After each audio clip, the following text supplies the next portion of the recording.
days around.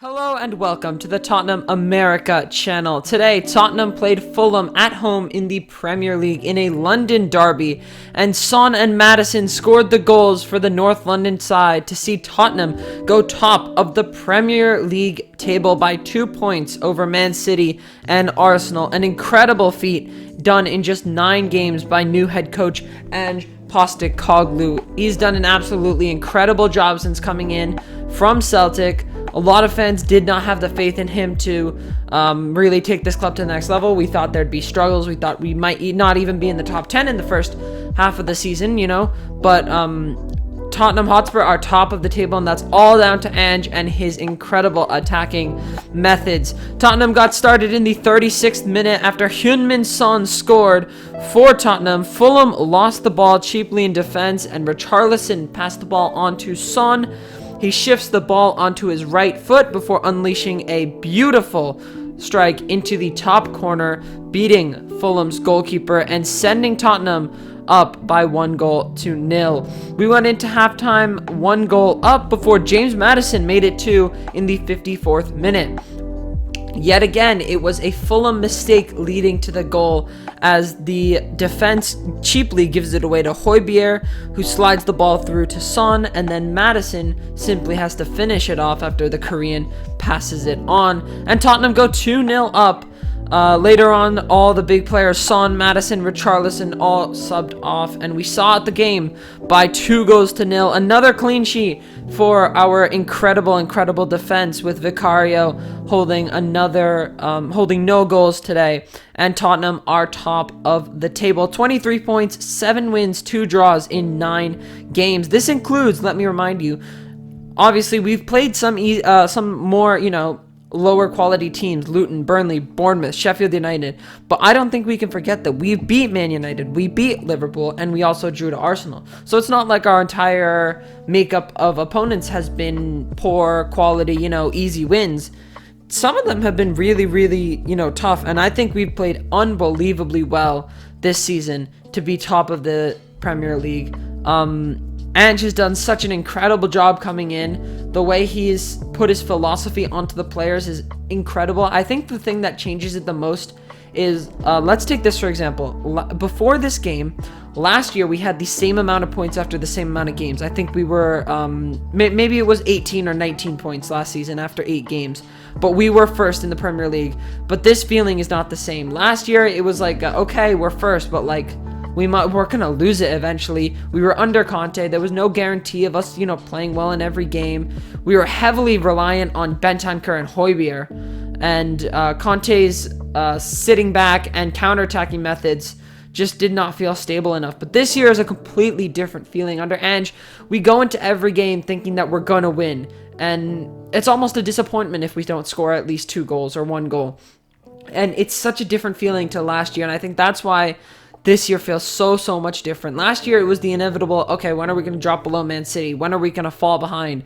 This year, it's how long are we going to keep going? Because at this rate, we're just going to keep going. We don't look like stopping. The way we're playing right now is honestly unbelievable. We've got the second best defense in the league with 8 goals conceded, only behind Man City, who have conceded 7.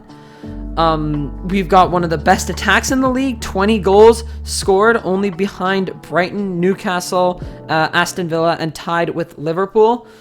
So we are really in a good spot for this season. But let's look at the players more closely today, from today's game. Vicario, a little bit shaky at times. I just felt like there were some passes that he was not confident on. He lost the ball a couple times, but he made up for it with 2 or 3 really good saves, especially one in the first half inside the first 15 minutes.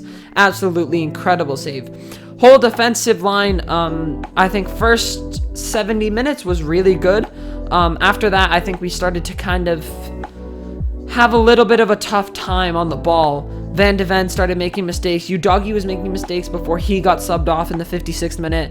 So it was a little shaky at the back, but we definitely held out. Romero and Porro, I think, really stood their ground firmly, which kind of made up for the mistakes from Van de Ven and Udogie. So that was really, really important to see. In midfield, no Basuma today, but Højbjerg really stepped up in my opinion. I thought he played really, really well.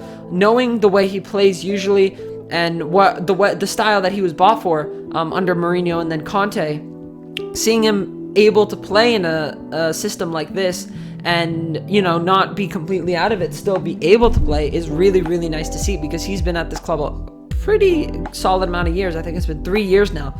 So I think he's done really, really well this season, this game, and he filled in for Basuma really, really well. Sarr, of course, solid performance as usual. Another big one from the African midfielder, Senegalese midfielder. He's only 21 years of age, which is absolutely incredible. Because when you look at Sarr, I don't think you expect him to be at 21 years old unless you look at his face. Because I think if you look at his face, he looks really, really young. But other than that, he plays like an experienced midfielder, and it's so, so cool to see from him.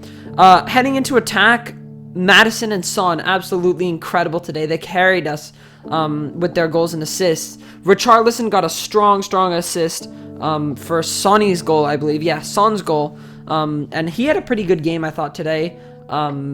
Definitely better than it's been in the last couple games. Kulusevski was such an up and down, though, today. I think Kulusevski at times, his dribbling was unbelievable. I can tell you that. But his final ball was not very good. And he had this one chance right before halftime, closing down on goal after Romero stole the ball back and dribbled through like half of Fulham's entire team, passed it off to Kulusevski, and really all he had to do was side foot it into the corner of the net. There's only the goalkeeper there. Instead, he kind of lays it off to Son and Richarlison, and the ball kind of goes nowhere. But still, I think Kulusevski had a solid performance. We're just waiting for that confidence for him to really strike it in front of goal and for him to get those goals, because I think that'll be nice to see from a player who does so much work every single game. This is not like an outlier of a game. He's been doing this week in, week out for us, this kind of a shift. So all he needs is the goals to prove it, and I think he's going to turn back to the player that we had when we first signed him in January of 2022, I believe. But overall, a really, really strong performance from Tottenham. We controlled the game, 56% possession, 15 shots, 2 big chances, 5 shots on target, and 2 goals. Both of them coming off of defensive mistakes from Fulham, which actually I think says a lot about the way we played today. I don't think we were particularly incredible, but what won us the game today was our pressure. Fulham could just not handle it at times. I think they did really well to handle our pressure, because we put them under a lot of pressure. But I think there were just those 1 or 2 moments where the press was just too high, and they kind of, got played out at the back. I think Calvin Bassey was at fault for one of them. Not sure who's at fault for the other. But both goals were results of, high pressure. Fulham makes a mistake, and then Tottenham go forward and get that goal. And that's really, really good to see, because we didn't have to produce anything extraordinary today. As long as we put that effort in from the players and we had that, firepower in the press, that's all we needed to get that win. But Tottenham are top of the table, 23 points from 9 games played, 2 points above Manchester City and Arsenal, as we head into the 10th game of the season this Friday against Crystal Palace away at Selhurst Park. So another London derby back-to-back, and yet another one after that. Tottenham versus Chelsea will be on Monday, November 6th.